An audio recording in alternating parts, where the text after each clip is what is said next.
Assalamualaikum warahmatullahi wabarakatuh.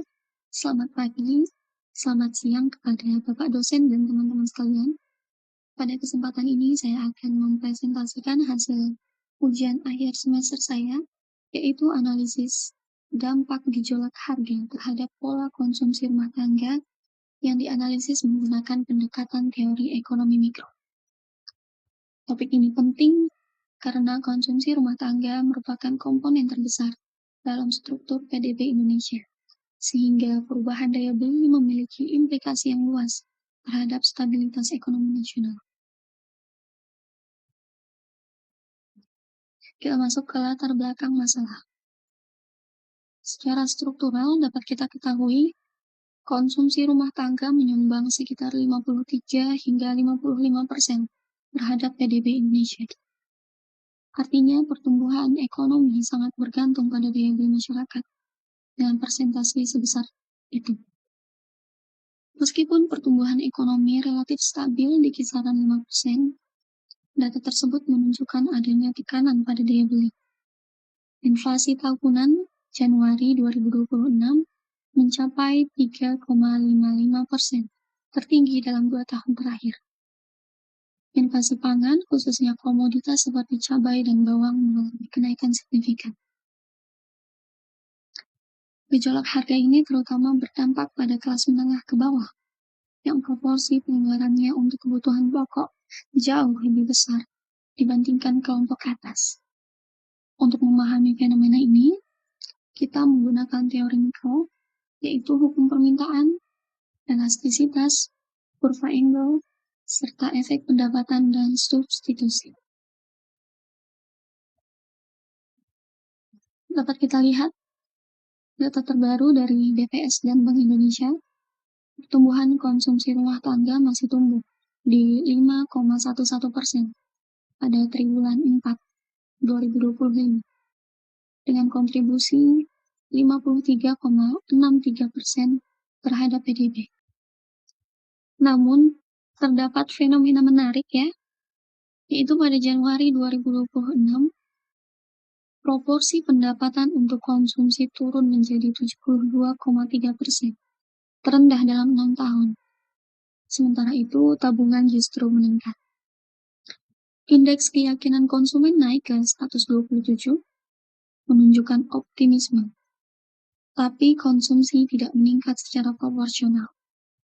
Artinya ada ketidakselarasan antara ekspektasi dan perilaku konsumsi ini.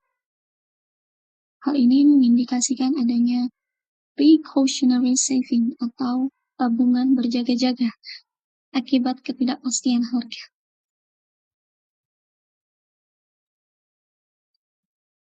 Untuk menjelaskan fenomena ini, kita gunakan 4 konsep utama, yaitu hukum permintaan, yaitu ketika harga naik, kuantitas diminta turun dengan asumsi faktor lain tetap. Yang kedua, elastisitas harga permintaan, yaitu barang kebutuhan pokok seperti pangan bersifat inelastis. Artinya ketika harga naik, jumlah yang dibeli turun sedikit saja.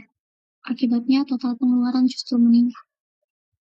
Dan selanjutnya, kurva Engel, ketika pendapatan real turun, proporsi pengeluaran untuk barang inferior meningkat, sedangkan barang normal atau mewah menurun. Dan yang terakhir, efek pendapatan dan substitusi. Kenaikan harga pangan mengurangi pendapatan real. Konsumsi kemudian beralih ke barang lebih murah atau mengurangi konsumsi secara keseluruhan. Nah, di tabel ini kita lihat implikasinya secara sistematis. Ketika harga naik, konsumsi pangan turun sedikit karena sifatnya inelastis. Namun pengeluaran meningkat tajam. Terjadi efek crowding out, di mana anggaran tersedot ke pangan dan mengurangi konsumsi barang lain. Lalu saat pendapatan real turun, pangan tetap dibeli karena prioritas. Alhasil barang mewah dipangkas. Dan selanjutnya efek substitusi juga muncul. Sulit mengganti beras sebagai pangan pokok, tetapi konsumen beralih ke merek yang lebih murah atau barang inferior.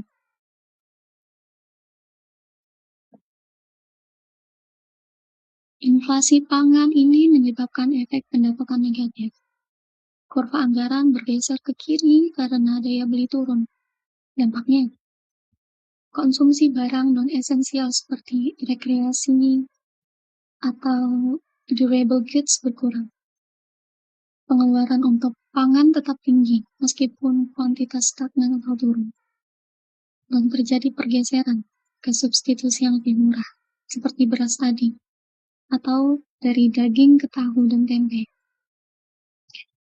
Fenomena 2026 menunjukkan paradoks, keyakinan naik tetapi konsumsi tetap tertahan. Ini mendukung teori terkait precautionary motives.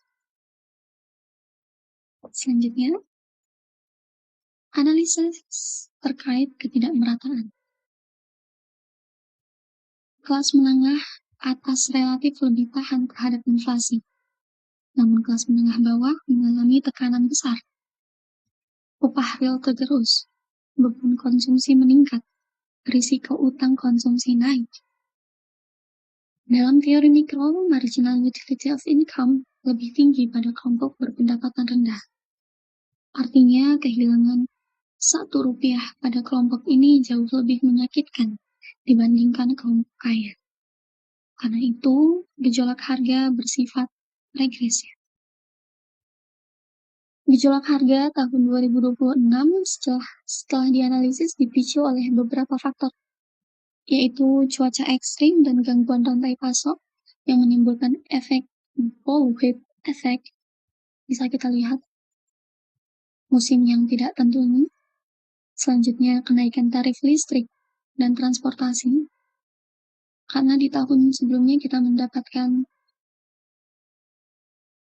subsidi listrik di 2-3 bulan awal tahun 2025. Namun tidak terjadi di tahun ini.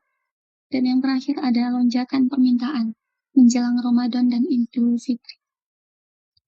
Secara mikro terjadi pergeseran kurva permintaan sementara ke kanan, sehingga harga equilibrium naik. Nah, implikasi terkait hal ini luas. Yang pertama, menyebabkan penurunan utilitas total rumah tangga. Selanjutnya terjadi risiko perlambatan konsumsi agregat. Lalu kenaikan tabungan karena motif berjaga-jaga tadi. Dan yang terakhir, risiko stagnansi kelas menengah dalam jangka panjang.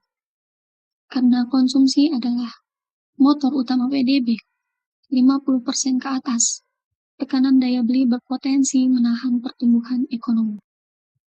Berikut ini beberapa kebijakan yang relevan yang bisa kita lakukan di isu ini. Yang pertama, stabilisasi harga pangan melalui operasi pasar dan subsidi terarah. Yang kedua, stimulus sisi permintaan seperti bantuan langsung. Yang ketiga, ada kebijakan peningkatan upah real. Dan yang terakhir, edukasi konsumsi yang lebih efisien. Tentunya kebijakan harus tepat sasaran agar tidak menimbulkan distorsi baru. Kesimpulannya, daya beli rumah tangga melemah akibat gejolak harga, terutama pada kelompok rentan, menengah ke bawah. Teori mikro menjelaskan fenomena ini melalui efek pendapatan negatif, sifat inelastis pangan, pergeseran pola konsumsi juga. Tantangan ke depan adalah menjaga konsumsi sebagai motor PDB tanpa memperlambat ketimpangan. Demikian presentasi saya. Terima kasih atas perhatiannya. Kurang lebihnya mohon maaf. Assalamualaikum warahmatullahi wabarakatuh.